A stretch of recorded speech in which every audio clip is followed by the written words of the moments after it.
fast. You don't stop and look around once in a while, you could miss it.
Just by the looks of the chat, I see more of you comparing Toni Storm and Nikita Lyons than talking about NXT today. Stand and deliver. I don't blame you. I don't blame you. Stand and deliver. Did it do the job for NXT? Did it deliver? I want to say yes. I want to say no. Was it NXT 2.0's best show? Yes. Did WWE give us a show worthy of NXT? No. They did not. I smell a lot of main roster on this show, man. I smell a lot of main roster coming out of NXT 2.0. That is their mentality. That is their vision. And with some of the decisions tonight, you can see where NXT 2.0, you can see where Vince, you can see where Bruce is taking the brand. Bron Breakker. Probably the best match of his entire career so far tonight against Dolph Ziggler is not the NXT champion. He did not get his WrestleMania moment. Is Bron Breakker on his way to the main roster? Tommaso Ciampa says goodbye to NXT, and the final heart and soul of black and gold NXT is now ultimately doomed on the main roster. Mandy Rose retained the Women's Championship in a 5-way ladder match to determine the North American Championship.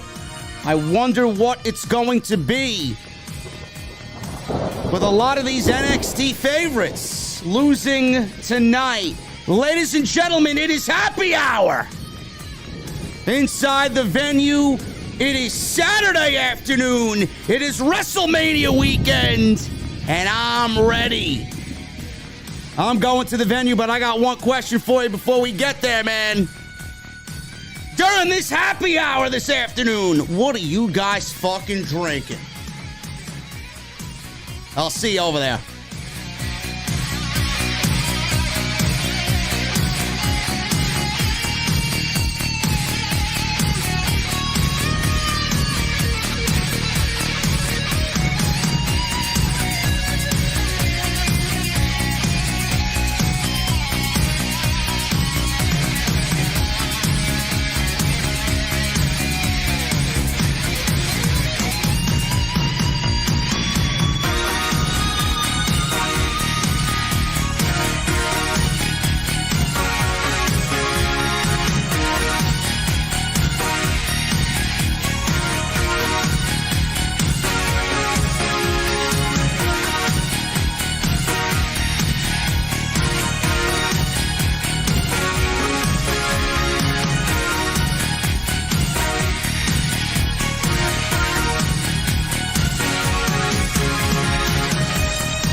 AEW successful?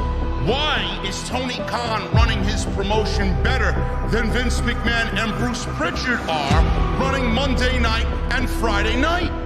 Long-term booking.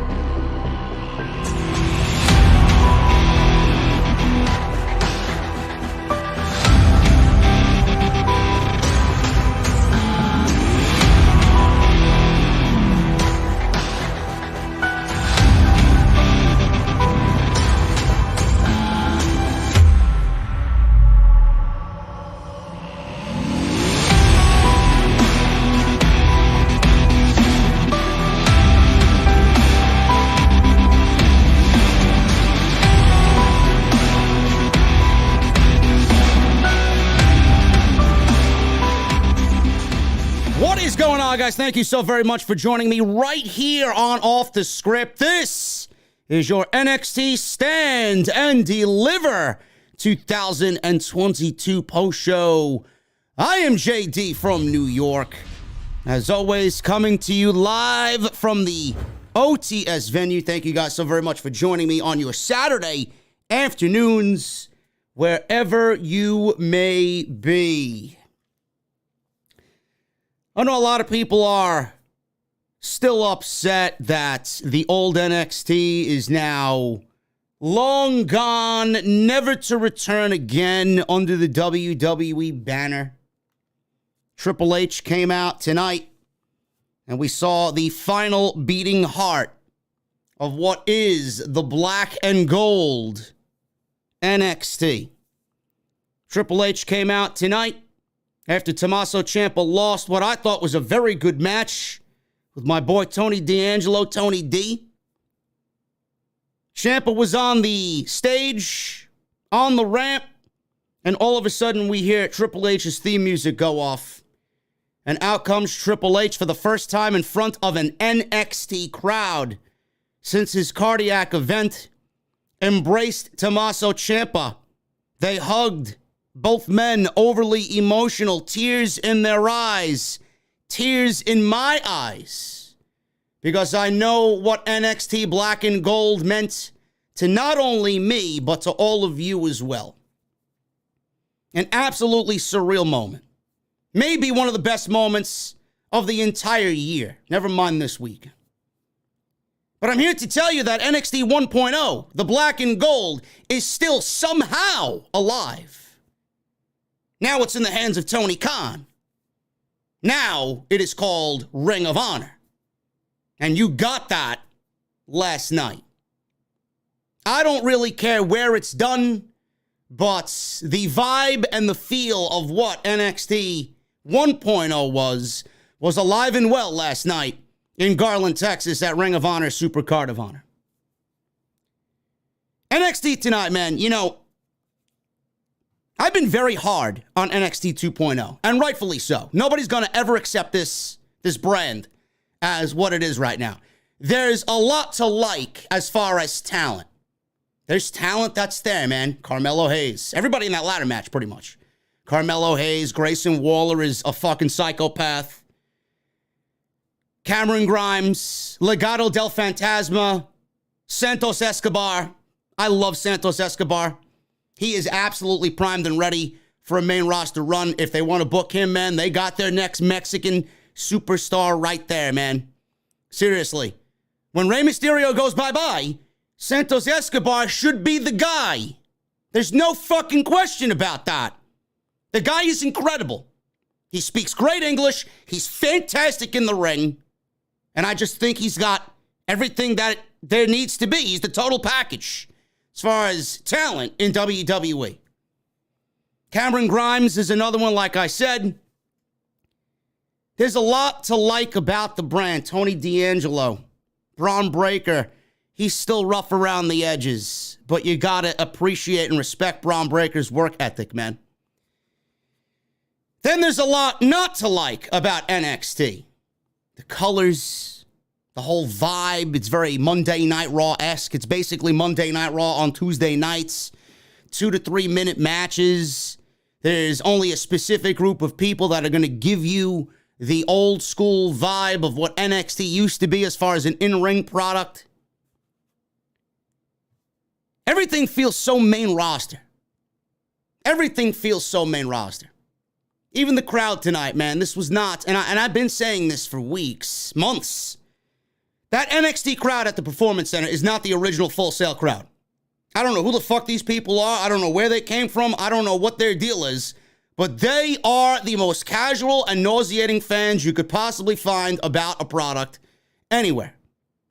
They are nauseating. Cringe, almost. Tonight, or today, the crowd was very lukewarm. Nobody was really over as far as talent is concerned. Only Ciampa. Ciampa is the only one on this show that was still black and gold. And Walter. Gunther. The crowd tonight was very lukewarm, man. And it's sad to see because you guys know, you guys felt all those takeover crowds. You guys felt all those different takeovers that we've been a part of, lucky to be a part of. It did not even come close to resembling what a takeover crowd should be. Now, this wasn't even a takeover. This was just a standard NXT show. This was a very telling show. And by that alone, the crowd was going to be the most telling thing of all. WWE finally took NXT on the road outside of the Performance Center for the first time since the pandemic. It was probably their best NXT 2.0 production.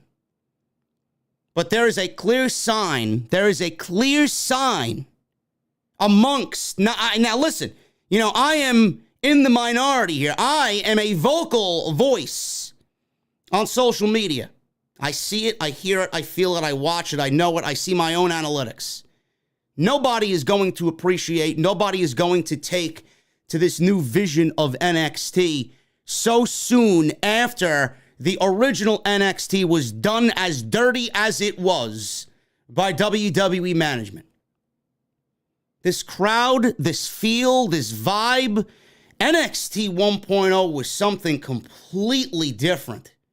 And now all of what you've done here for NXT 2.0 is basically take what we are digesting on Monday and Friday night and now producing it on Tuesday night, and you expect us to just say fuck 1.0 and embrace what you're doing. There's a reason why NXT was created, and it was a true alternative to what WWE was doing. Clearly, WWE did not want the alternative. WWE wants all their brands to be cut and dry, the same fucking thing with the same feeling on Monday, Tuesday, and Friday. Meanwhile, what we got tonight was a stripped-down version of an NXT show that did not need to be on Saturday afternoon, hours before night one of WrestleMania. WWE would have done so much better by keeping this in Full Sail, or not full, I wish, at the Performance Center. WWE would have done so much better by keeping this in the Performance Center and giving us a stripped-down version of what we saw tonight on Tuesday. That's where it belongs. It did not feel like it needed to be in the American Airlines Arena. It did not sound like it deserved to be in the American Airlines Arena. And nobody really showed any overwhelming interest for anything on this show outside of saying goodbye to Tommaso Ciampa and all the contributions he did for NXT 1.0. There's a reason why NXT 2.0 is not succeeding the way WWE wants it to succeed. And their vision is very skewed. I was told NXT 2.0 was going to make the way for the future. Meanwhile, Dolph Ziggler is still the WWE NXT Champion, and Mandy Rose is still the NXT Women's Champion. 2 main roster acts. Some future you got there in Dolph Ziggler and Mandy Rose, man. I've never seen them before. Strapping the rocket pack to people that are already veteran status in WWE. It's not really doing any favors for NXT 2.0 either.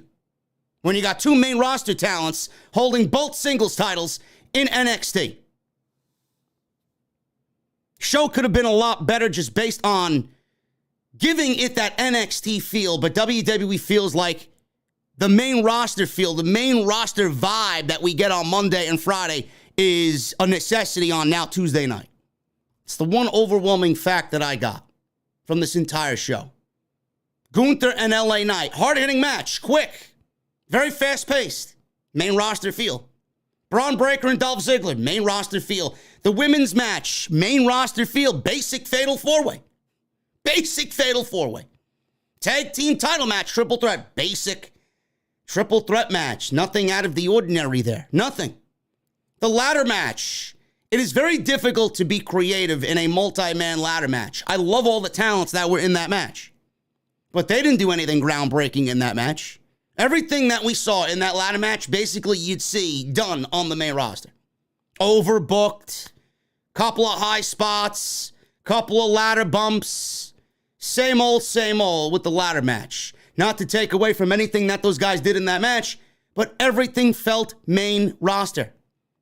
There was more plugs for the main roster on this show via promo packages and video packages than any other NXT show that I've ever witnessed in my entire time watching NXT. Everything about the show was main roster. And I feel that is the one thing that is really harming the brand as far as fan interest. An alternative is what we wanted. Now our alternative is AEW and Ring of Honor. You want that NXT 1.0 vibe, you're getting it in Ring of Honor. There's a reason people aren't watching anybody talking about NXT, caring about NXT, while you're not watching yourself NXT. It's because it's all the same shit. And that's how I feel about it. We're going to go over why Bron Breakker lost his title match tonight. We're going to go over why Cameron Grimes won his North American Championship after the story they've been telling with him. Mandy Rose is still the NXT Women's Champion. Why? Everybody thought Cora Jade was going to win the NXT Women's Championship. There's a reason why Mandy Rose is still your NXT Women's Champion. And what happens to LA Knight after he got his ass handed to him by Gunther tonight? We're going to talk about it all right here on Off the Script. I appreciate you guys joining me on your Wednesday. Not Wednesday. I wish it was Wednesday. Saturday. I don't even know what fucking day it is. Saturday afternoon. Right here for your WrestleMania weekend. Hit that thumbs up, guys. Hit that thumbs up. I'm so excited about Wednesday. I'm already thinking about Samoa Joe being on AEW Dynamite. And the Bucks versus FTR, man. Oh, my goodness. Can't wait. But we got Cody Rhodes showing up tonight, man. How many of you guys think Cody Rhodes is showing up tonight? How many of you guys think WWE is actually going to fuck us over? Maybe it's The Undertaker. I don't know. He says, never say never. He's got one more match in him. Is it going to be Taker versus Rollins tonight? I don't know. Where's Shane McMahon at? Show me the money, bro. Show me the money.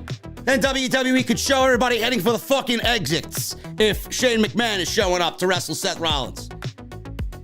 Anyway, guys, thank you so very much. Hit that thumbs up. I got 455 likes on the live stream right now. We got 1,400 for this early Saturday afternoon. There should be at least 1,000 minimum on the live stream.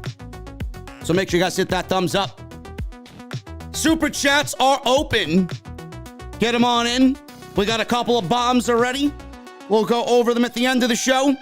If you guys want to get in on the super chat party, you guys can certainly do that. Let me know what you guys thought of NXT Stand and Deliver this afternoon. Join the VIP club, man. We got 500 plus members in the VIP club. Hit that join button and become a channel member today, man. Awesome, awesome stuff. You guys get those emotes in the chat.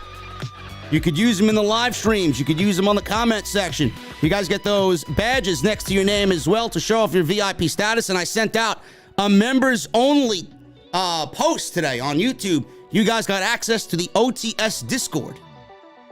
So make sure you guys hit up that VIP club and hit that join button, man. Great time happening in the VIP section.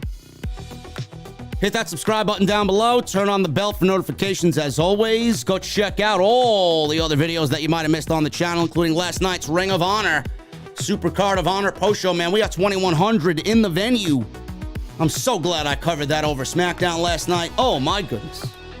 What a show. That live stream is up. We got a couple of extras. We got Wednesday's Dynamite. We got Tuesday's NXT. We got Monday's Raw. There's a ton of content on the channel. Go and check all that stuff out. I will be live tonight for WrestleMania Night 1. It's going to be, hopefully, a very entertaining show. I can only hope. But I'll be live in the venue as always for WrestleMania Night 1 and the post-show live stream. And today's show is sponsored by my great friends over at Audible. audibletrial.com/scripts.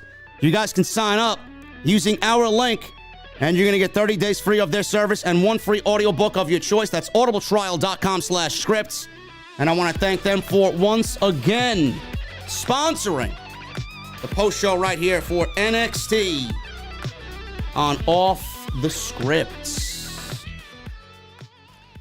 Let's start at the top, man. We got a pre-show that happened, and the Women's Tag Team Championships were on the line. Toxic Attraction. This is Jacy Jayne and Gigi Dolan defending the NXT Women's Tag Team Championships against Raquel Gonzalez and Dakota Kai. WWE held a Dusty Cup. WWE held a Women's Dusty Cup tournament where the winners normally are the number one contenders for the Women's Tag Team Championships. It's the reason why the fucking tournament was even created for the women. This has been a staple every year for the last several years on the men's side in NXT. WWE wasted our entire time going through an entire tournament. The winners were Io Shirai and Kaylee Ray, who were in the Women's Championship match with Cora, Jade, and Mandy Rose tonight. You're probably asking yourself, well, JD, if they won the Women's Tag Team Dusty Cup, why are they in a championship match for Mandy Rose's singles Women's Championship? Because Bruce Pritchard is the most illogical human being writing a pro wrestling show. He decided that it would make more sense for the tag team to be split up and get a women's championship match against Mandy Rose instead of putting them in a tag team title match against Gigi Dolan and Jacy Jayne. Bruce Pritchard and Vince McMahon and management in NXT ultimately killed any credibility the Dusty Women's Cup has from this point on. Completely illogical booking. And nobody seems to give a shit about it because I haven't heard anybody in the community mention it or complain about it in any sense of the word. Jacy Jayne and Gigi Dolan instead defended the titles against Raquel Gonzalez and Dakota Kai. They had a history for a little bit. They were the first women's tag team champions. Raquel Gonzalez was taken out by Toxic Attraction, so it only made sense for her to come back and team up with Dakota Kai and get revenge. Dakota Kai also had her problem with Toxic Attraction as they took out their, or I guess her friend, their friend, Wendy Chu. Wendy Chu and Dakota Kai were tag team partners in the Dusty Cup. She was taken out on Tuesday, and I'll get into that in just a second because she did play a factor in this match. Now, the pre-show was cringe. Everything about the pre-show was cringe, man. The empty crowd started to piss me off because they were on the air at 12 noon Eastern time, and people were just, I'm assuming from a long night of partying, just waking up and going to the fucking American Airlines Arena. It pissed me off to see a barely at all filled arena, and they were planning to have a tag team title match on this show. That pissed me off, number one. Number two, the theme music for NXT, which is another thing that really grinds my gears, man. The theme music for NXT used to be so good, man. It used to be underground, hard rock, and metal bands. Triple H even got fucking Slipknot to do some of the NXT takeover themes. Slipknot was the main theme for a long time for NXT on television on Wednesday nights on the WWE Network. Now we got this generic fucking garbage, whatever the fuck they got playing. This was one of the worst show themes that I've ever heard, period, in WWE in a very long time. Whatever this theme was terrible. They kept playing it all through the pre-show, all through the video packages, all through the main show. And I'm like, Jesus fucking Christ, now you want to know why people aren't interested in NXT. You changed it and the cool factor of it. You stripped it down from what it was, man, dark and grungy and gritty, to this fucking bullshit that we see. And you want to know why people aren't watching. So like I said, I even put it in my notes. The colors, the vibe inside the smaller WWE Performance Center. I understand it. I get the vibe, the colors, the whole shtick inside the Performance Center. But to see it in a larger venue with all the colors and the bright lights and all this shit, it's another story completely, man. You know, this is pretending to be a takeover. It's not a takeover. It's pretending to be a takeover on this larger scale. And I always prefer the darker, grungier look of Triple H's NXT. Remember when we used to watch TakeOver and the arena was dark and the spotlight was just on everybody that was in the ring? I miss that. That worked. That was NXT. They ultimately changed everything to make everything feel like exactly what you see on Monday and Friday night, and I keep going back to that because that's the fucking vibe we get. I guess some people don't like the darkness and the grunginess and the grittiness of it. That's what I look at when I watch professional wrestling, but that's what made the brand stand out. That's what made the brand different from what we were watching. It made the brand cool. We don't get that anymore. This match was rather forgettable.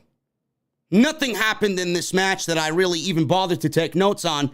This easily could have been on Tuesday's show. Don't know why they did this on the pre-show.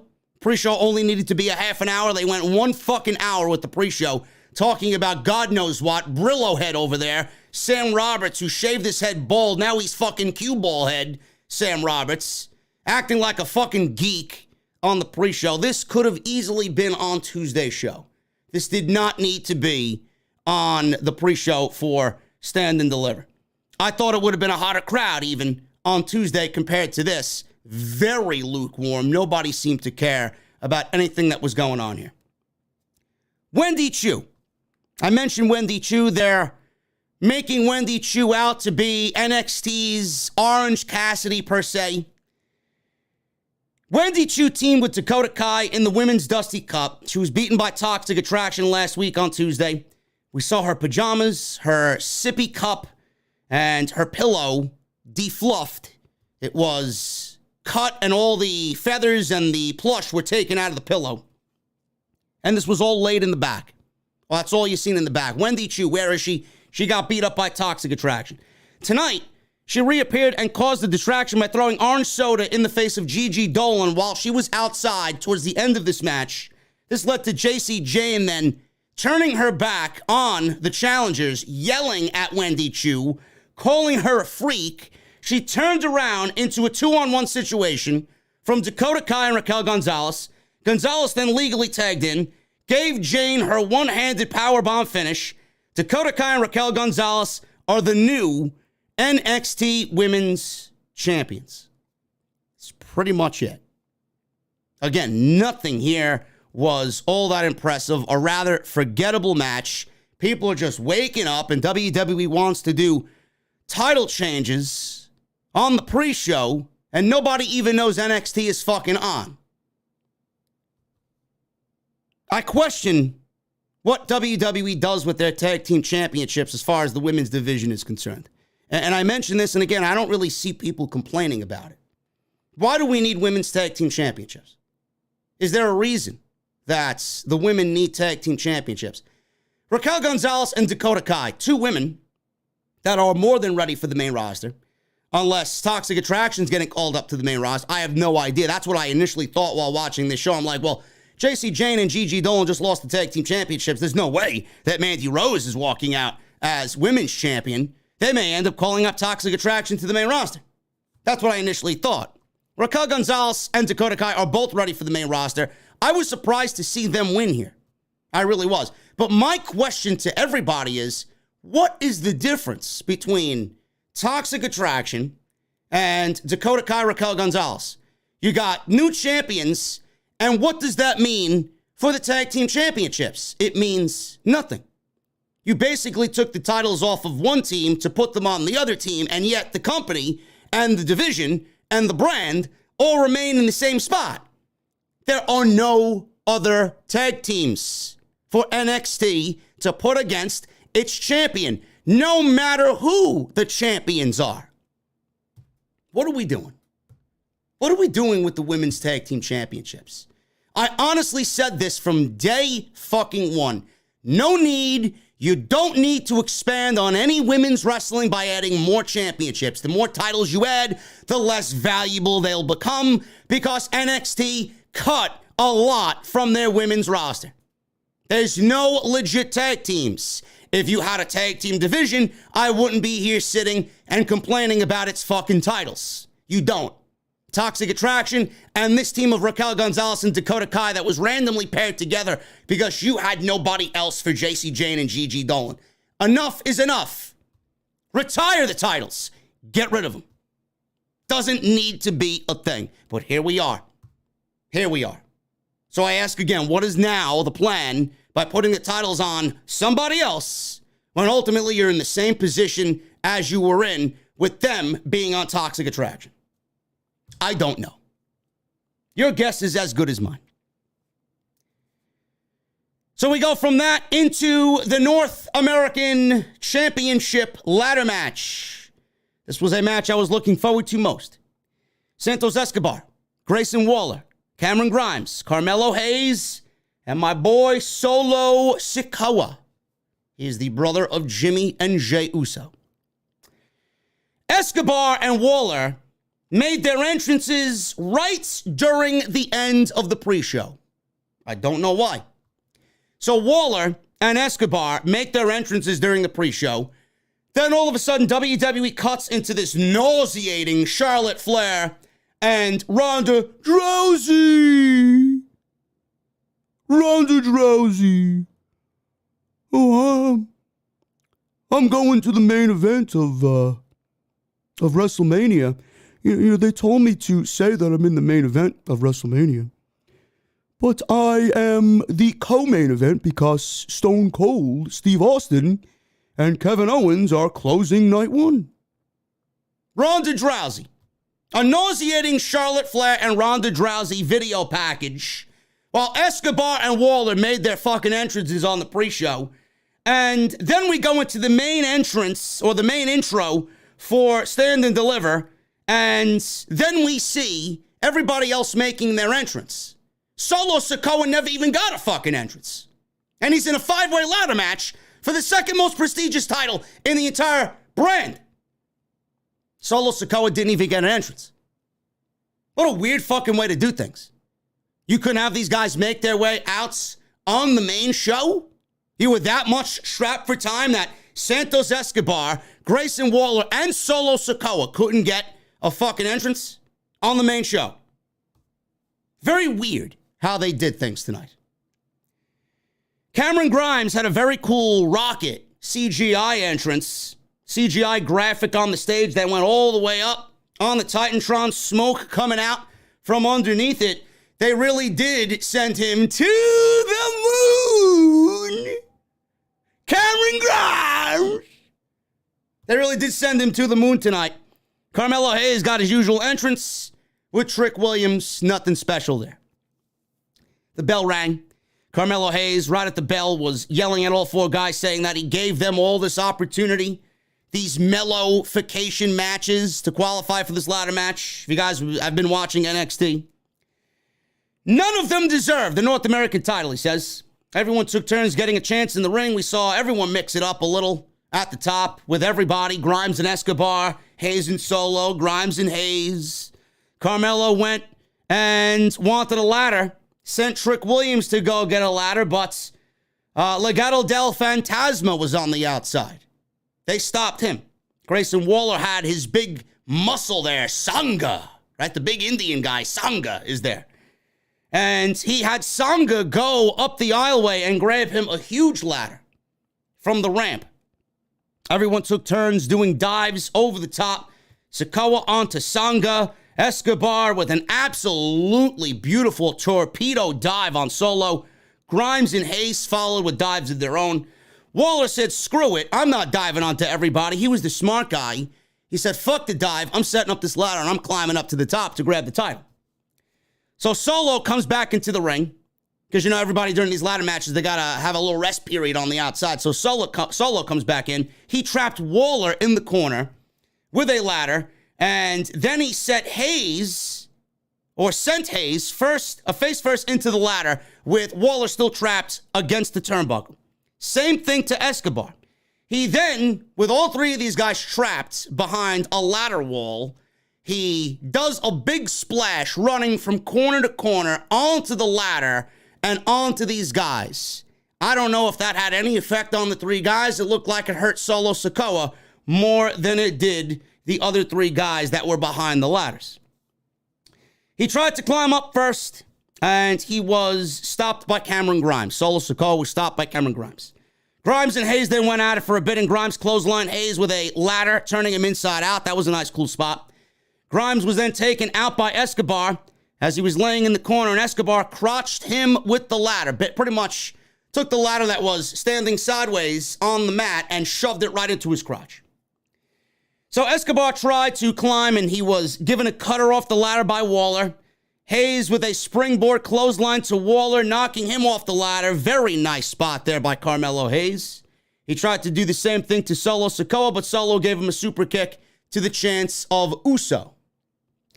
Now, in what was the craziest spot in this match, up until this point, by the way, there was a crazier spot towards the end of the match. In the craziest spot of the match up until this point, Escobar and Solo were up top on the ladder.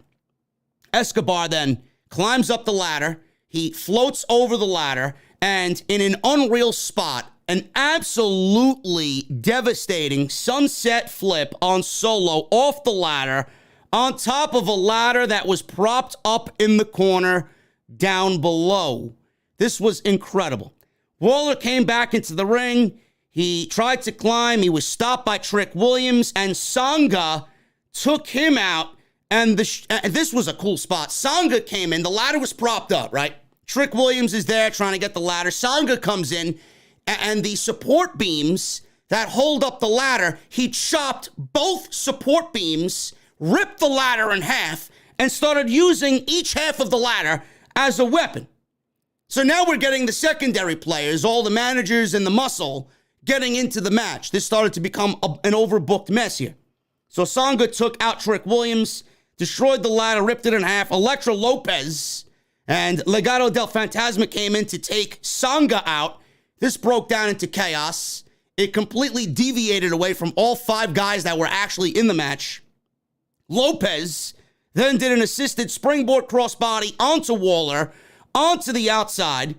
All of a sudden, we got the secondary acts now all getting involved here. It was focused primarily on them. And like I said, it started to feel like an overbooked mess.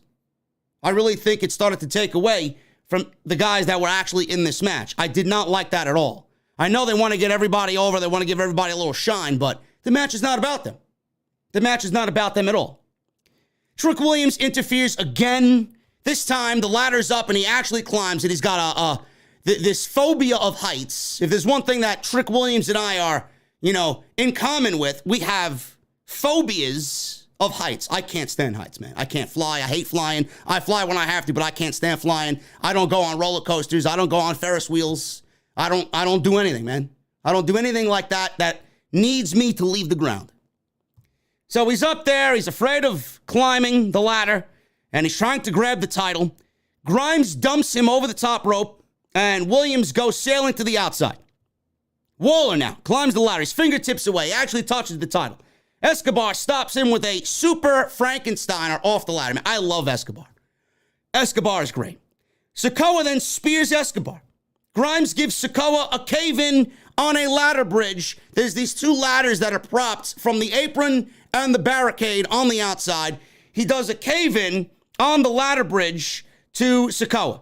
Waller with this crazy spot. Like I said, the sunset flip by Escobar was the crazy spot up until this spot. Waller, all of a sudden, he climbs up this huge fucking ladder. He stands up on the top of the ladder, man. He's just dangling up top. He drops this fucking elbow drop. He goes through the ladder bridge. I believe Carmelo Hayes was on the ladder bridge with Trick Williams. They moved out of the way, and he goes crashing elbow first into the edge of the ladder onto the fucking mats on the outside. I'm surprised that Grayson Waller did not fucking tear a ligament or break his arm. It looked fucking ridiculous, man. And I was guilty of comparing Grayson Waller just in act to The Miz. And it looks like Grayson Waller is going to be that social media reality guy who wants the internet fame and all this other shit like The Miz. Grayson Waller is fucking leagues beyond what The Miz can do in the ring, man. So if that and the comparison of The Miz just are based on their shtick and their gimmick, fine.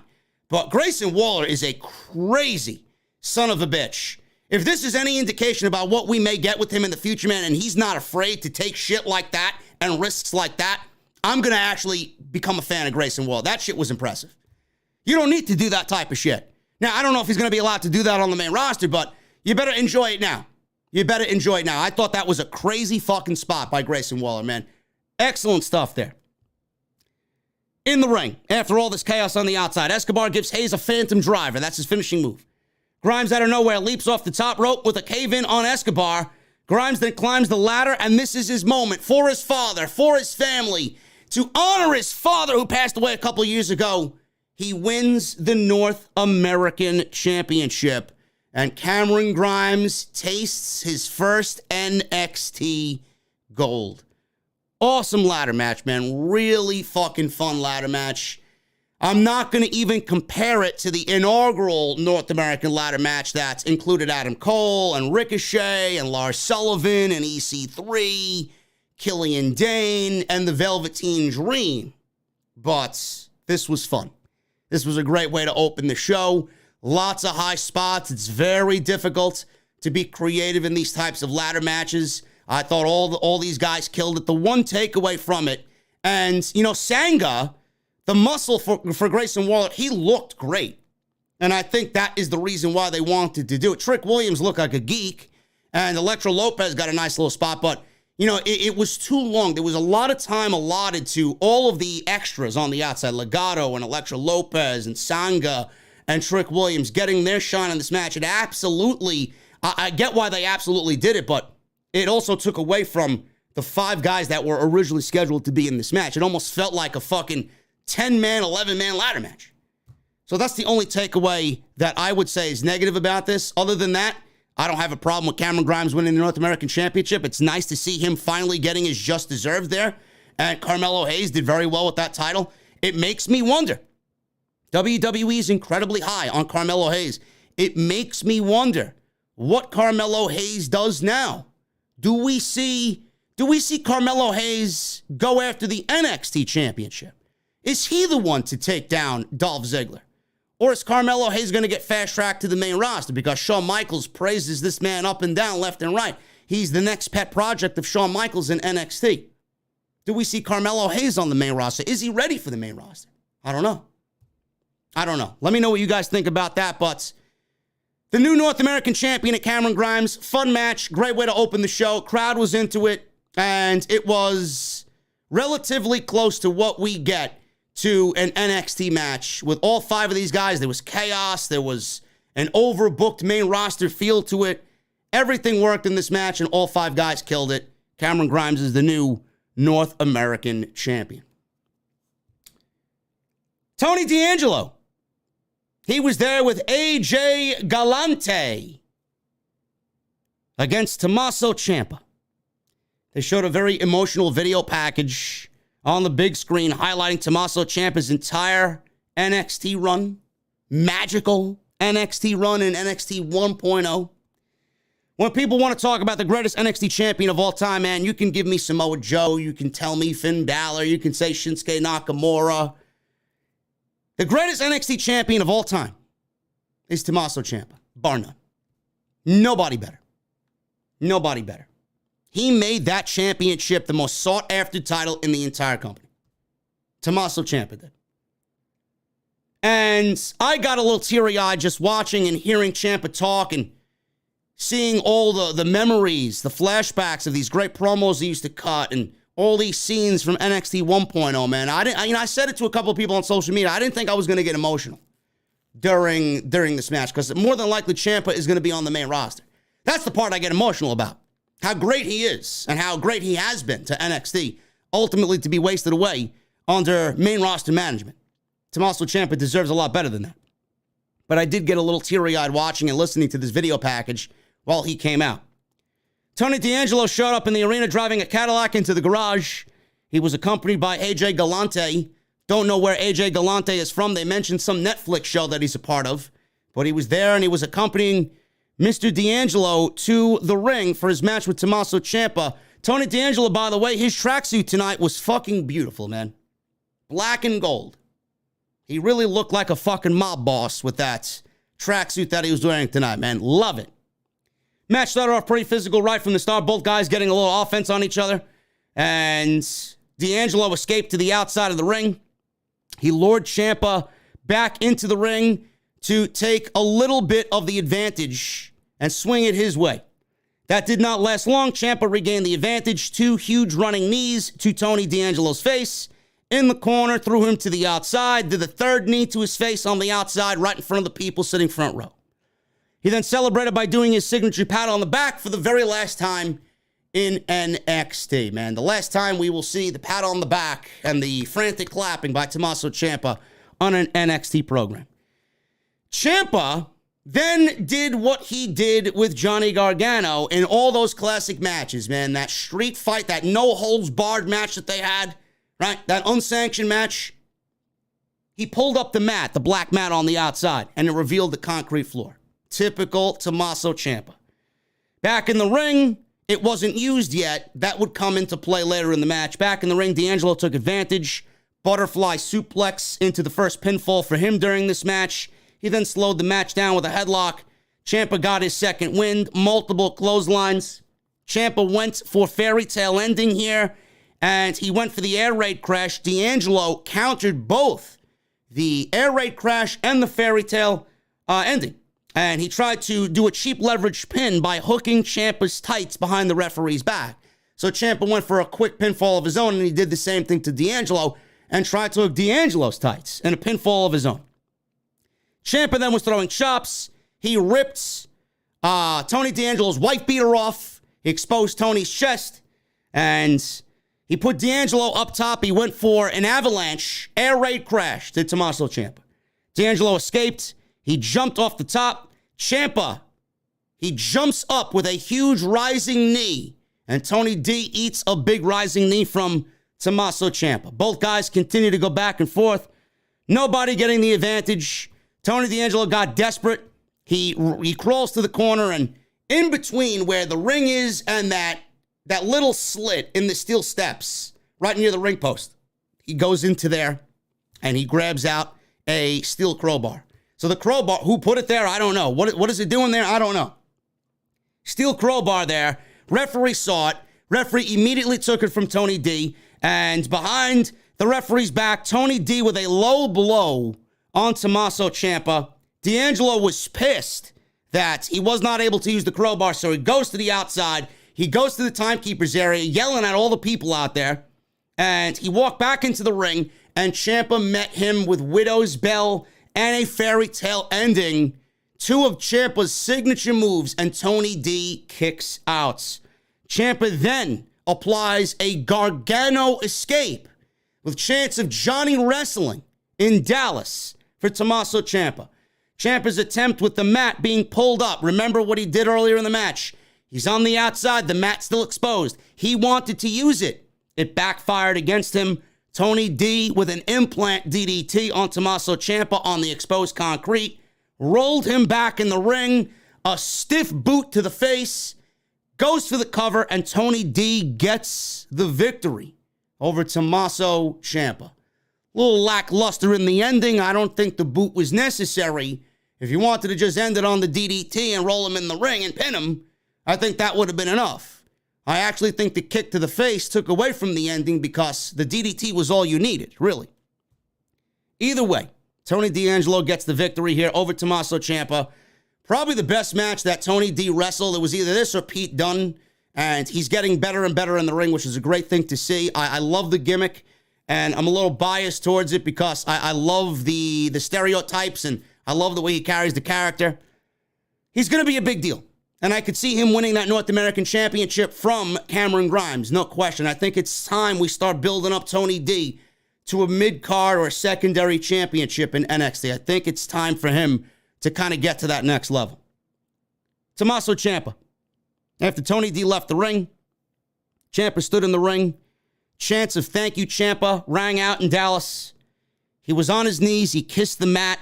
He walked out of the ring and up the ramp, and all of a sudden, when he gets to the curtain, Triple H's theme music hits, and Triple H comes out to a standing ovation. He walks up to Ciampa. They hug, they embrace, and they got tears in their eyes. And everybody giving Tommaso Ciampa one final send-off with Papa H standing there right next to him. I would be lying to you if I said I did not get emotional during this, man. I absolutely 100% teared up during this segment. This was amazing. And everybody knows how important the black and gold was to me. It honestly revitalized my passion for a lot of things. It revitalized my passion for pro wrestling. I was kind of in a very in-between place with pro wrestling, man. AEW really wasn't around yet. And WWE was putting on some really terrible television. All we had to rely on was NXT on Wednesday night at 1 hour. Every one of those takeover shows, man, it hit me right here. And Tommaso Ciampa was a part of the greatest run in NXT history. When he was the NXT champion and he won the NXT championship and he had his feud with Johnny Gargano, that was NXT at its absolute best. It never seen the heights of that since that all came to an end. I loved everything that Tommaso Ciampa did. You want to talk about the greatest heel in WWE? When Tommaso Ciampa was calling himself the greatest sports entertainer in all the company, and he came out to no theme music. His theme music was a chorus of boos every single week. That man was the best heel in the entire WWE. That has come around in a very long time.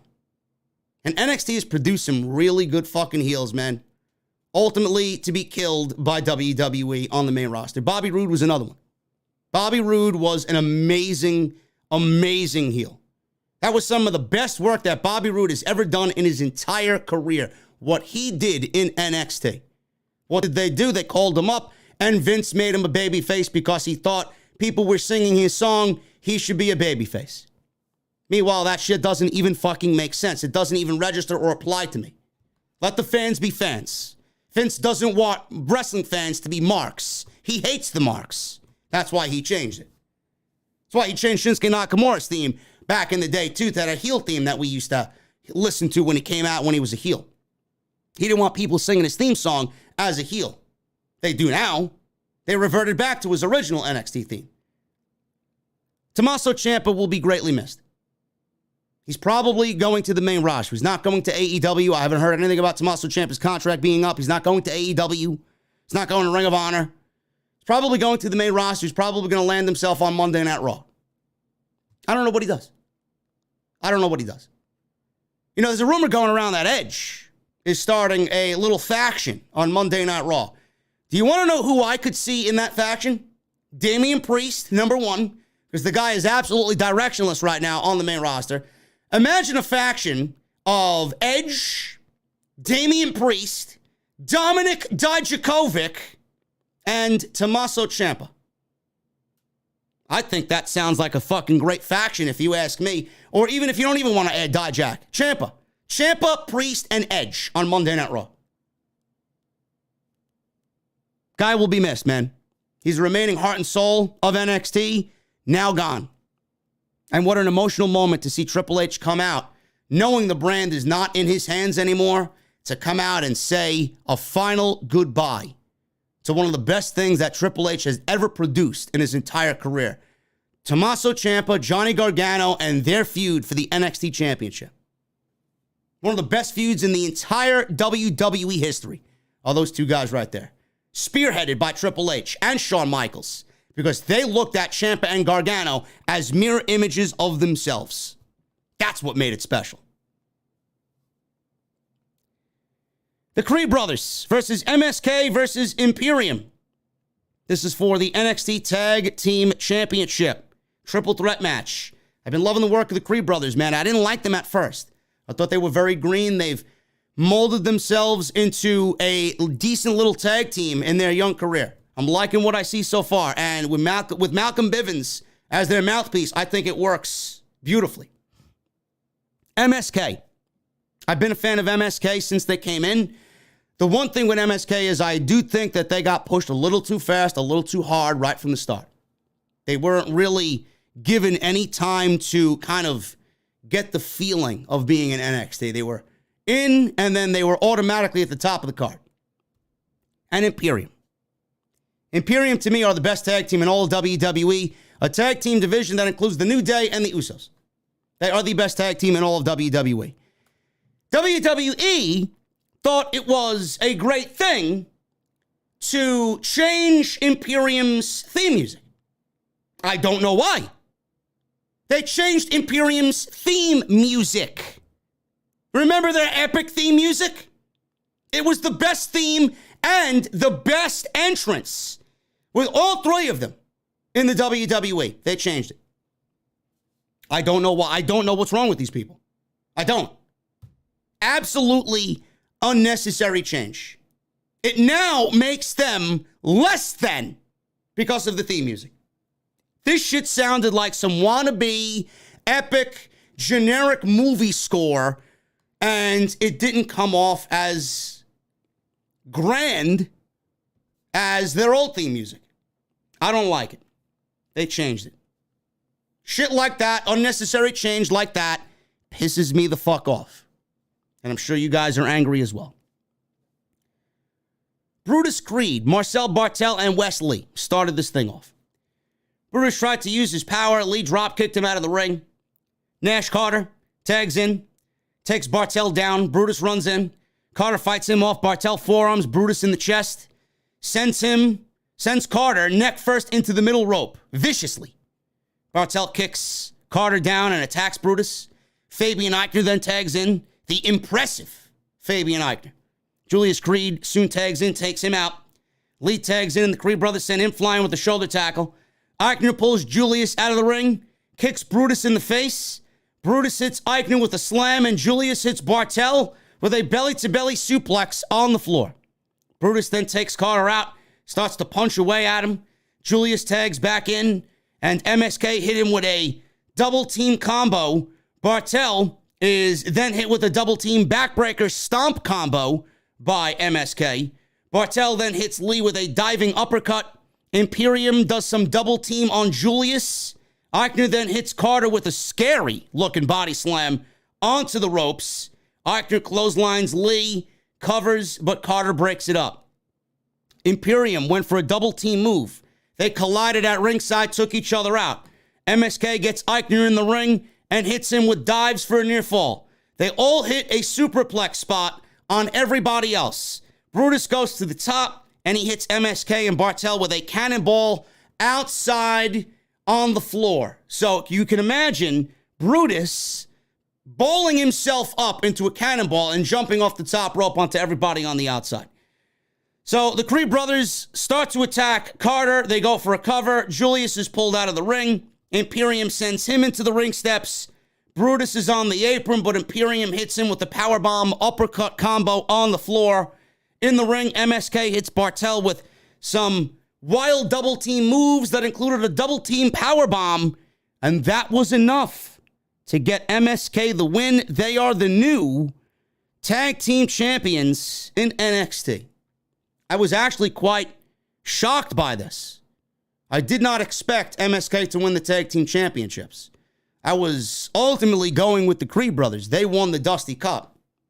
And I thought WWE was going to go all in on the Creeds here. That did not happen. MSK is the tag team champions. Don't know what happens to Imperium.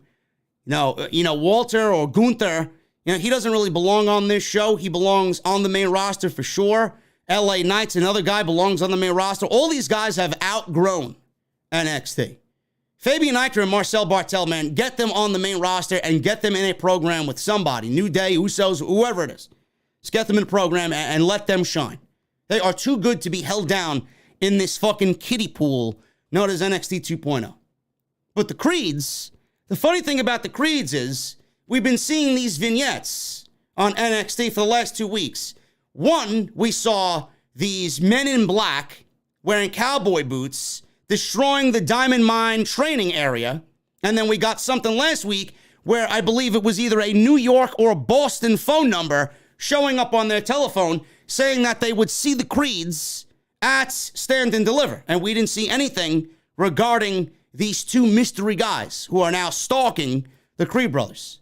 So I wonder why the WWE did not give the Creeds the tag team championships. They may be setting something up here where they don't necessarily want the titles involved.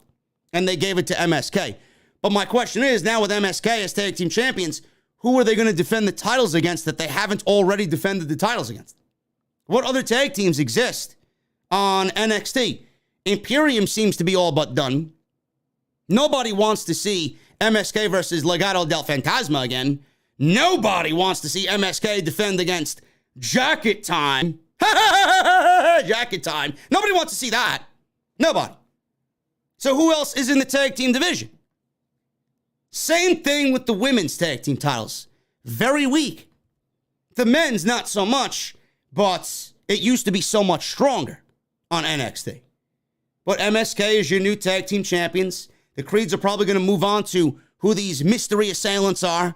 And I can only hope that Imperium gets some sort of shine on the main roster. They're about due. And they deserve to get a nice stage for themselves because, like I said, they are, in my opinion, the best tag team in WWE. Mandy Rose versus Cora Jade versus Kaylee Ray versus Io Shirai. This is for the NXT Women's Championship. Cora Jade had a bunch of skateboarders on stage with her skateboarding. So she came out, and this to me, listen, I had no problem with Cora Jade. I have no problem with Cora Jade at all. Is she green as fucking grass? Absolutely. She's green as grass. She needs a lot more time to develop in NXT. No way. I didn't think she was ready. Then, when they started to really push her and get her these big spots, when they started to include her in the tag team or the tag team match with Raquel Gonzalez, wanting her to be in the Dusty Cup, then they moved her on to the singles championship. Not ready at all. She's not ready. She won't be ready for a very long time. She's 21 years old. Let's get it time to marinate. She was out there, bunch of skateboarding geeks, skateboarding on stage. She comes out. It almost seems like she doesn't skateboard at all. Can anybody really confirm that she's a skateboarder? Or is it just a shtick? Does she really does she take an interest in skateboarding? She came out and she almost fumbled herself on the skateboard from what it looked like to me. I don't know. I get the girl next door. I get the punk rocker vibe that they're going for. But if she isn't a skateboarder, then the gimmick is going to be disingenuous. If she isn't a skateboarder, it's going to be just a shit gimmick with somebody that doesn't know what the fuck that they're doing.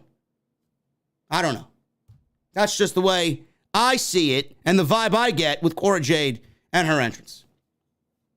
So she came out there and everybody else got, regular entrances. Kaylee Ray got an entrance. She's like the new Negan.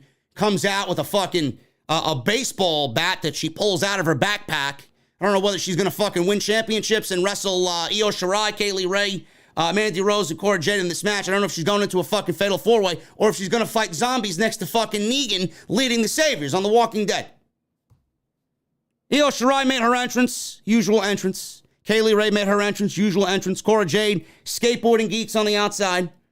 And Mandy Rose had a grand entrance, a great entrance for Mandy Rose. She came down on this Bobby Roode-like podium, and she was coming down, and there was this beautiful CGI of angels' wings behind her as she descended with the smoke, almost like she was descending from heaven because she's a heavenly angel, is Mandy Rose. It's a good one, Bruce. It's a good one, bro. I know where your priorities lie, man. You think Mandy is heavenly. Bruce Pritchard. Awesome. Really good entrance. Cool stuff there for Mandy Rose. Match started off with all four ladies in this melee brawl. Obviously, these fatal four-ways, these multi-person matches all start off the same way. The melee came to an end, and that settled. Focus of the match shifted to Mandy Rose against Cora Jade, because Cora Jade and Mandy Rose have been feuding, and Cora Jade's been feuding with Toxic Attraction. So Kaylee Ray almost comes in and wipes out everybody from a dive off the top rope to the floor. Shirai next to take to the air, the genius of the skies. She flies as she moonsaults to the outside. Kaylee Ray and Shirai square off in the ring, one-on-one. And if you are wondering what the NXT Women's Championship match should have been for this show, it should have been this. Kaylee Ray versus Io Shirai for the Women's Championship. Kaylee Ray should have beat Mandy Rose, and Kaylee Ray and Io Shirai should have been the one-on-one match for the Women's Championship.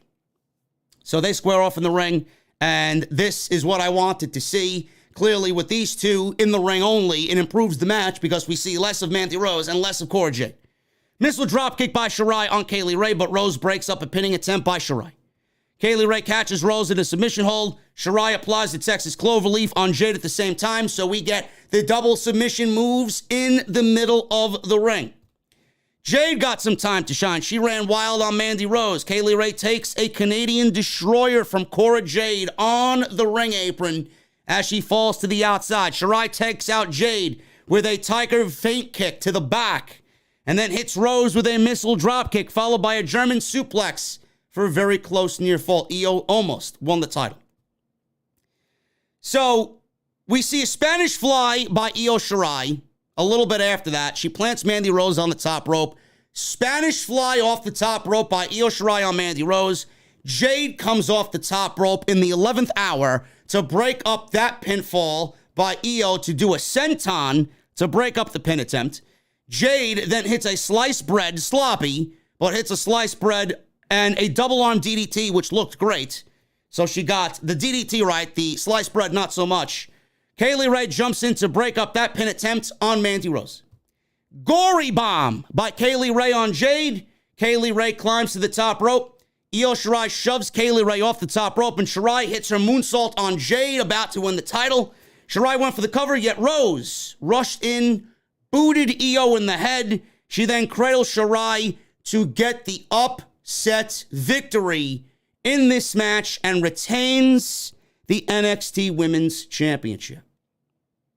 Io Shirai came close a couple of times, but WWE has decided to keep the title on Mandy Rose. I am surprised. I am very surprised that we got Mandy Rose retaining the Women's Championship tonight.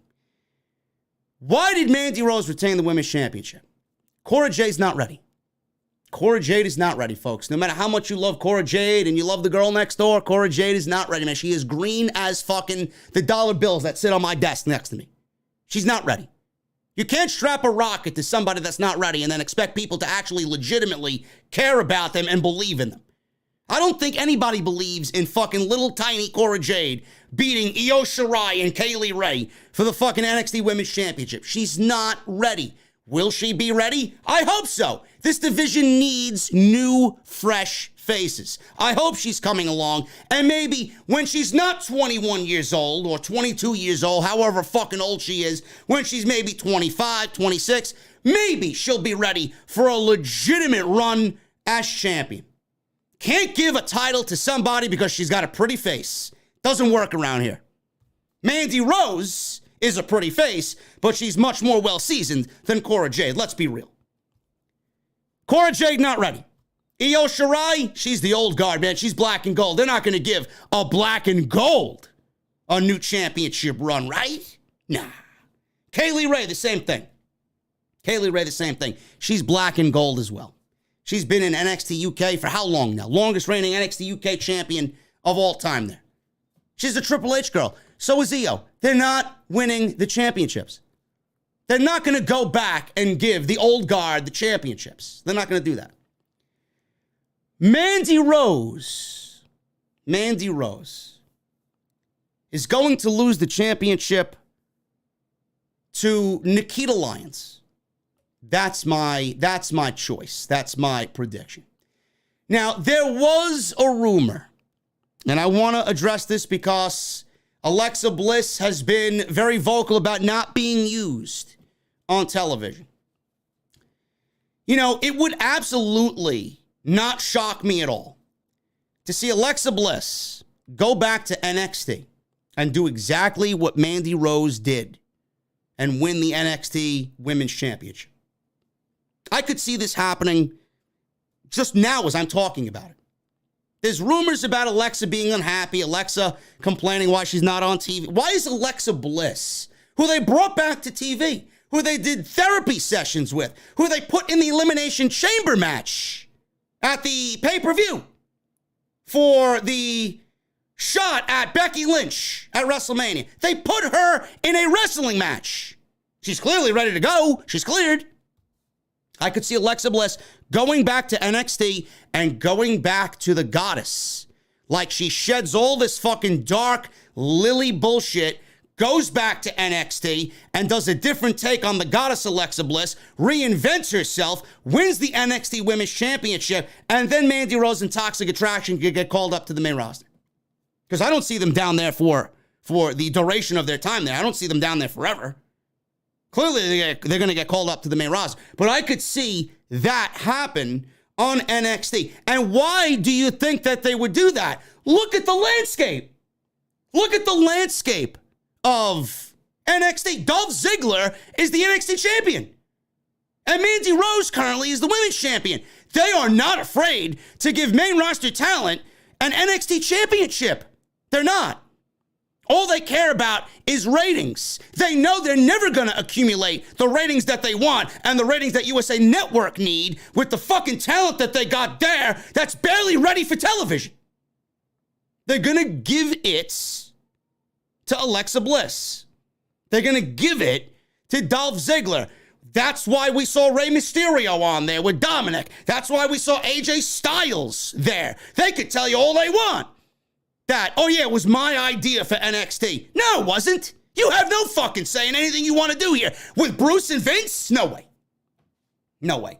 They need ratings, and they're going to choose whoever is available and not really in anything important on the main roster to go back down there and aid NXT because they don't believe in the fucking talent. They know the talent's not ready there, and they're going to rely on the main roster to generate interest and a buzz and ratings for Tuesday night because they don't know any other way to get the ratings. That's what they're going to do. So if you see Alexa Bliss on Tuesday night, you heard it here first. Guarantee it. Guarantee it. Now, if they want to go with somebody who's generating buzz, and they want somebody that's clearly everybody's taking a very much a liking to, is Nikita Lyons for obvious reasons. I don't have to tell you why everybody loves Nikita Lyons, right? I could see Nikita Lyons being brought up and fast-tracked, and she's much more progressed than Cora Jade. So I could see Nikita Lyons beating Mandy Rose for the Women's Championship if they didn't want to go the Alexa Bliss route. Looks like she's going to be the next big baby face on NXT, I could see them fast-tracking her too. There is nobody else. Io, great, main roster. Kaylee Ray, she's not going to do anything on Bruce's NXT. None. Nothing there for Kaylee Ray. Cora Jade, not ready. Raquel Gonzalez and Dakota Kai, tag team champions. Who else is there? There is nobody else. Everybody else that's there is worse and less than Cora Jade. It's going to happen. It's going to happen. That's my prediction there. Either Alexa Bliss or Nikita Lyons. But I see it more so being Alexa Bliss and then Nikita Lyons coming and getting fast-tracked after that when she's a little bit more seasoned. Gunther. It pained me to hear Walter come out to anything but his original theme. It almost felt like he didn't even want to be there. He's like, what the fuck am I doing? They changed my name. They changed my fucking theme music. I am less than what I was when Triple H was in charge. Unnecessary change. LA Knight. LA Knight's my boy, bro. Get this guy on the main roster. Make money with him on the main roster. Put him on SmackDown. Put LA Knight on SmackDown. Now. This guy is primed and ready. Outgrown NXT fucking 12 months ago. Is LA Knight. I was looking forward to this match, man. I wasn't really expecting a fucking classic, but I was looking forward to it because Walter is fucking great, and so is LA Knight. Match started off with a standard lockup. The reason why these two are fighting, by the way, is because Walter, or Gunther, thinks that LA Knight is using his manipulative ways, his negotiating tactics, his promo, to get title shots when he doesn't deserve it. He feels like LA Knight doesn't respect the mat. Walter wants to work for what he gets. He wants to earn it. He feels like LA Knight is not about earning, and he cheats his way to getting what he wants. That's why we're here. Match started off with some standard lockups. LA Knight slapped Walter. Clearly, you do not slap Gunther. Should I call him Walter or Gunther, man? I don't know. It's like I'm talking about three different fucking people. Gunther. We'll stick with the fucking, the program. Gunther. He slapped Gunther. He got very angry. I don't know why you would do such a thing. Action spilled to the outside. Walter taking LA Knight. There I am, Walter. We're just going to call him Walter, okay? Walter. Fucking Bruce Pritchard, man. You believe this shit? Gunther. Who the fuck names him Gunther? Walter. Taking LA Knight. Power bombs him on the apron. This was pretty much the turning point for Walter in this match. Most of Walter's offense really focused on LA Knight's back. After the power bomb on the apron, LA Knight tried to power back. Walter chopped him down. And then he applied a Boston Crab. He transitioned into a crossface. Nicely done there by Walter. LA Knight tried to make a comeback again. Huge shot by Walter. But somehow LA Knight got back up. Slingshot shoulder tackle by LA Knight. Takes Walter down. And then an homage to Stone Cold Steve Austin. Stomping a mud hole in Walter in the corner. Walter tried to come back. Missed the clothesline. LA Knight with a power slam followed up by a rock-style people's elbow. Both men now on the top rope. Walter chops Knight down. Knight leaps from the mat up to the top rope and delivers a beautiful superplex on Walter down to the mat. Very impressive to see a guy not only jump from the mat to the top rope, but then in one fluid motion superplex a guy the size of Walter. Beautifully executed, man. Excellent spot by LA Knight and Walter on that one.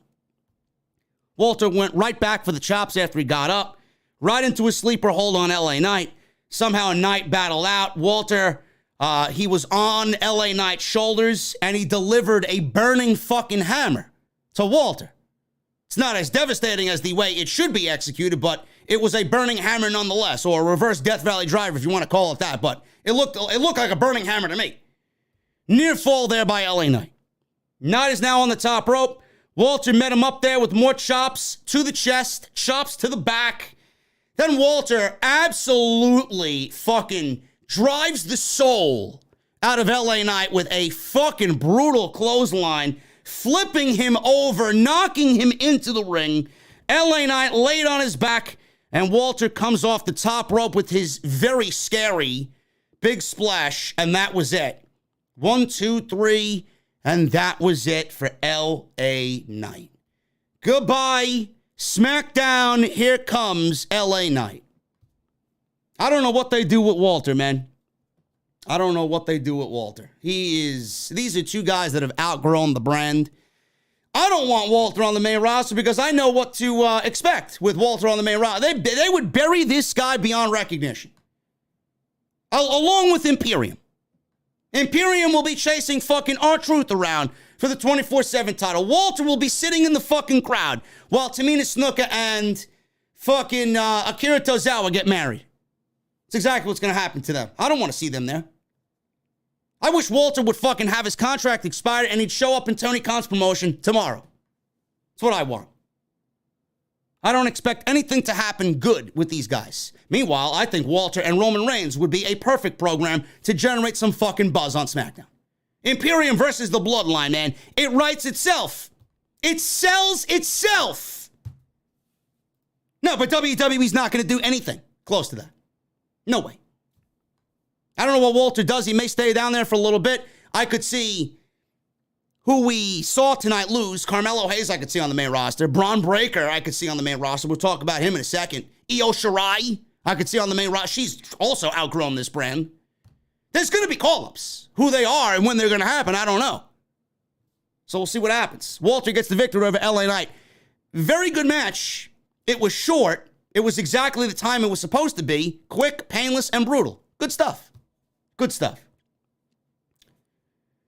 Bron Breakker versus Dolph Ziggler for the NXT Championship. Bron Breakker came out first. Obviously, he's the challenger. Came out first, and on the stage, there are these individual letters.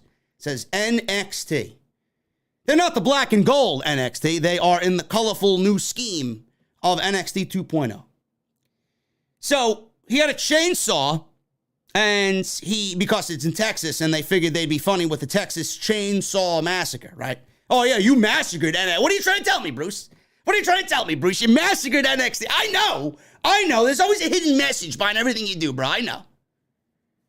He's there with a chainsaw because they're in Texas, and he cut down the middle of the X in NXT and kicked it away as he made his way to the ring.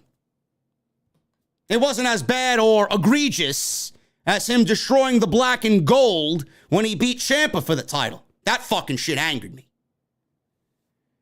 So, Dolph Ziggler came out with Bobby Roode.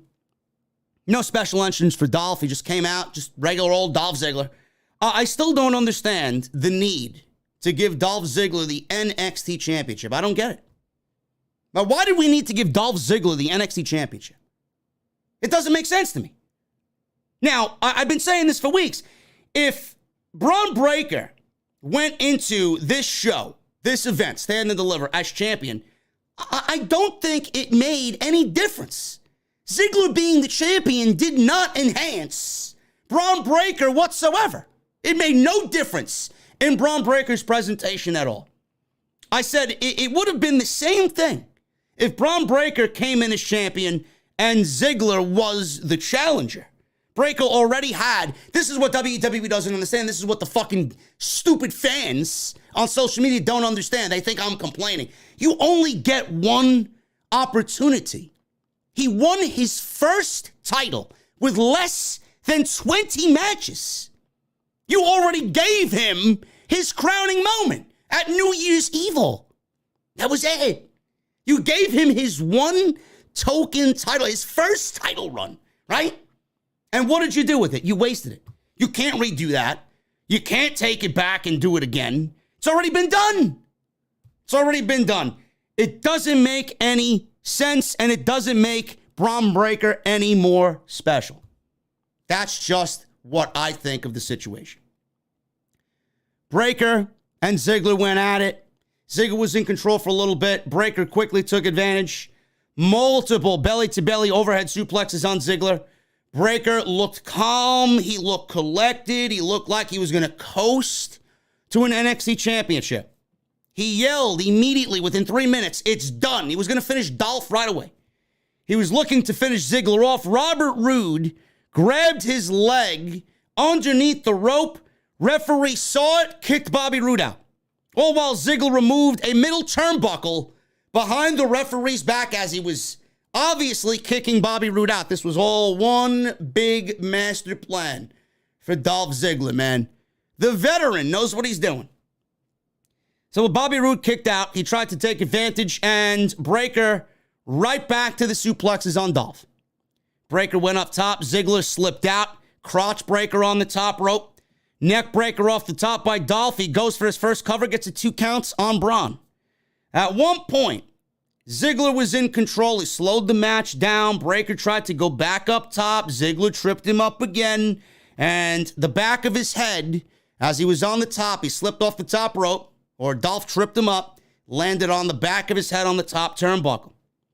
He maintained control, did Dolph with this slower pace for a little bit, maintaining headlocks and doing the sleeper hold.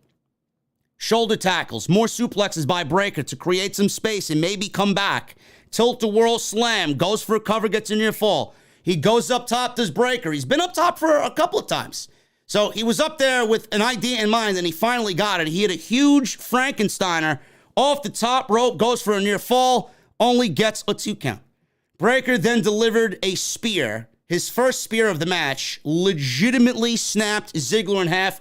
I got to shout out Dolph on this, man. Dolph sold these spears tonight like $1 million. He snapped Ziggler in half. Ziggler's neck snapped back selling these spears, man. Great shit by Dolph. Ziggler timed a super kick. Breaker countered. Another devastating spear again on Dolph. That's number 2. Gorilla press into a power slam. He goes for the cover. Bobby Roode comes out again after being kicked out, pulled Ziggler out of the pinning combination, and no DQ. The referee was just standing there watching Bobby Roode legitimately break the rules. No mention or motion of a DQ. Nothing. I get that some referees are going to let a match like this, the main event, the title match, they're going to let this shit go because they want a clear-cut winner. But holy fucking shit, why even bother having the rules? Why? It looked ridiculous. Breaker now back in the ring. He gets a famouser done to him by Dolph. Zigzag by Dolph. Great near fall. I legitimately thought that was the end of the match. So he kicks out of a famouser and a zigzag. Ziggler now goes up top. Drops a massive elbow drop, goes for a cover. Breaker kicks out again. Ziggler setting up another super kick, tuning up the Shawn Michaels band. Breaker was up. He was up before he even finished tuning the band. Standing there. He stood there and stared a hole in Dolph Ziggler. So he's staring at Ziggler, clothesline to Dolph, a third spear, gorilla press, and in the gorilla press, Dolph raked the eye.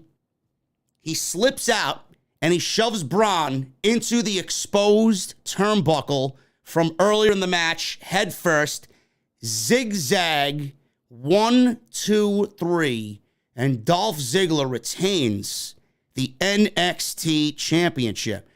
The crowd was a little lukewarm for Bron Breakker early in the match. After the great near falls later in the match, they started to come alive and wanted to see him overcome Dolph. When Dolph won the championship match and retained the title, the crowd instantly became deflated. Bron Breakker did not capture the NXT Championship. After all these weeks, after all this time, couple of main roster appearances as well, Dolph Ziggler retains the NXT Championship. Why? Why did Dolph Ziggler retain the championship? If Bron Breakker was going to win the championship, Bron Breakker was going to win the championship WrestleMania weekend with his fucking father going into the Hall of Fame. So I don't know why they did not do it now. Now was the best time to do it. But it goes back to what I've been saying for weeks. It goes back to what I've been saying. It made no difference. You already gave him his one NXT championship. He beat Ciampa at New Year's Evil. You already had Bron Breakker destroy the black and gold logo. You had him shit and piss all over the NXT black and gold colors. He beat Tommaso Ciampa. Tommaso Ciampa, who is now the heart and soul of NXT, gone. So what point did it make for Bron Breakker to drop the title to Ziggler, only to give it back to him WrestleMania weekend when he already got his NXT Championship run? It doesn't make sense. So I proved to be right again. So why did Dolph Ziggler beat Bron Breakker? Because Bron Breakker is getting called up to the main roster. Is he ready? Certainly looks ready to me. Is he ready in the eyes of the people who watch this show on a regular basis? Is he ready in the eyes of, say, myself? No, he's not. But he's got the makings of a great superstar. Bron Breakker has the makings of a WWE superstar. He doesn't need to do anything more than what he's done. Bruce sees it. Vince sees it. Everything that you've seen from Bron Breakker has been done meticulously for a reason, for a purpose. He does not need to do anything else than what you've already seen Bron Breakker do. To them, that's more than enough to get him over and more than enough to get him ready for the main roster. And who's going to make them more money on the main roster? Aging veteran Dolph Ziggler or young, youthful 26-year-old Bron Breakker? I think the answer is pretty simple, folks. Ziggler's staying in NXT because there's no use of him on the main roster, and Bron Breakker is going to be the new face of WWE in 6 months. 6 to 12 months, Bron Breakker is going to be a legit superstar on the main roster. He's getting called up. That's the only logical reason as to why this man lost the championship. NXT Stand Deliver was a decent show. The best NXT show under the 2.0 era. But questionable decisions. Matches that to me felt main roster-esque. And really nothing overly exciting about anything on the show. Outside of Triple H and Tommaso Ciampa, who honestly are the remaining pieces of what is and what was NXT 1.0. They got some great talent down there, man. Don't get me wrong. But it's not going to elicit the excitement that Triple H once gave us with NXT 1.0. Hopefully you guys enjoyed the NXT Stand and Deliver post show. We got WrestleMania coming up, man. I got to get myself ready for WrestleMania. It's almost pre-show time for WrestleMania, so I got to get myself ready. Let's get through these super chats, man. I want to thank you guys so very much for joining me here. 1,700 people in the venue, thank you. 810 likes, thank you. Everybody that's in the chat, if you have not hit the thumbs up, please make sure you guys hit that thumbs up right now. We need 1,000 minimum on today's NXT Stand and Deliver post show. Super chats are open, get them on in. Hit that join button, become a VIP right here on the OTS podcast, on YouTube, channel member, sit VIP with me. You guys know the deal, man. You guys know the deal. Let's get into these super chats and start off at the top. We had a 50 bomb before we even got into the venue tonight by Real Metalhead 21, who donated 100 last night during the Ring of Honor show. $50 super chat. Thank you so much, brother. I don't know how I'm going to watch WrestleMania after last night. Supercard of Honor was my WrestleMania. I'll take a peanut butter whiskey. Thank you so much, man. We got that peanut butter whiskey flowing for everybody tonight in the venue. All day, man. All day and all night for WrestleMania weekend.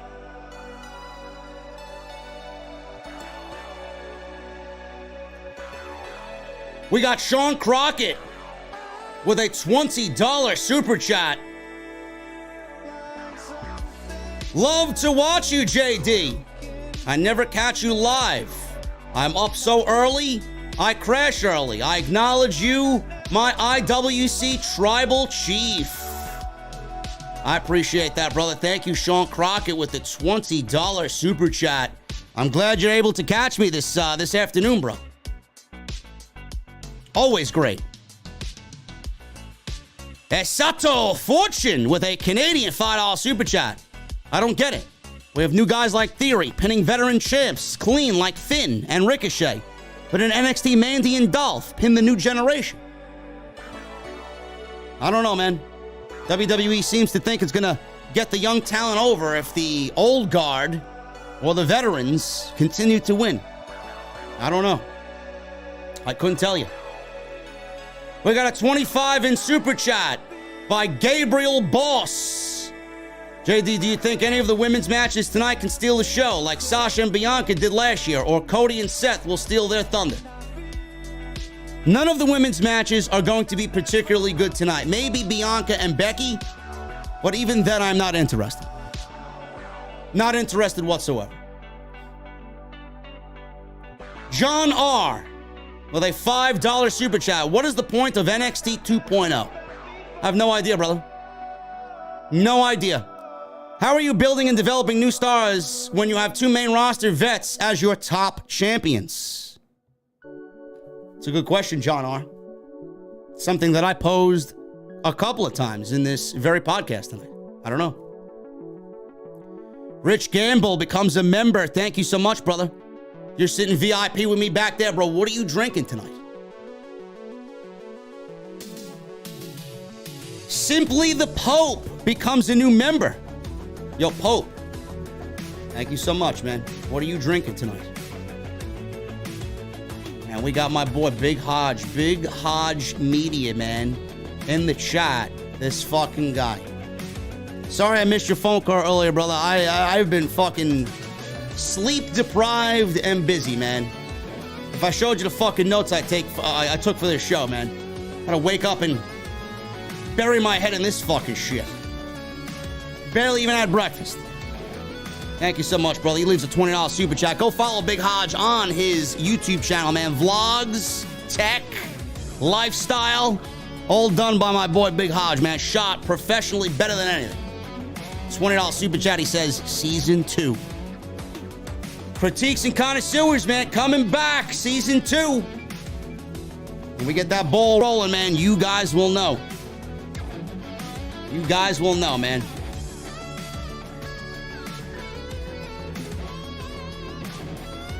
Pretty much all I got for you guys, man. I got to get out of here. I got to get ready for WrestleMania. I got to hop in the shower. I got to make dinner. I got to eat.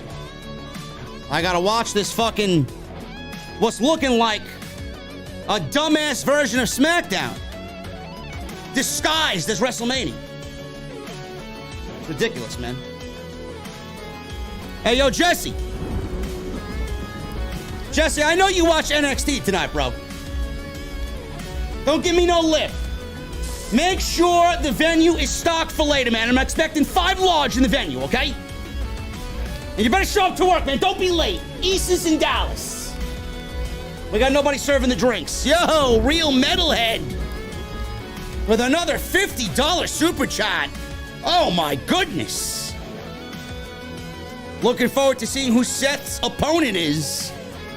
I see people saying Bray Wyatt was rumored. I don't know, man. We'll find out tonight. We'll find out tonight, man. I'll tell you that. It is still a beautiful world. Don't lie to me, Jesse. Anyway, guys, I'm getting out of here. Hopefully you enjoyed the podcast tonight. Hopefully you enjoyed the live stream. Thank you for all the super chats. I'm going to need you guys to show up. I need you guys to show up later, man. It's going to be a big deal. WrestleMania. Night 1 review right here on Off the Script.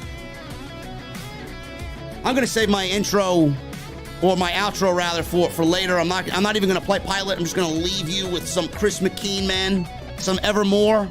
I'm going to get out of here. But let me see those guitar emojis for my boy Chris McKean in the chat, man. And I'll see you guys later tonight for WrestleMania Night 1 immediately after the show is over. I appreciate you guys very much. It's been a great weekend so far. And I will see you all later tonight for WrestleMania Night 1 live from the OTS venue. I'll see you guys later.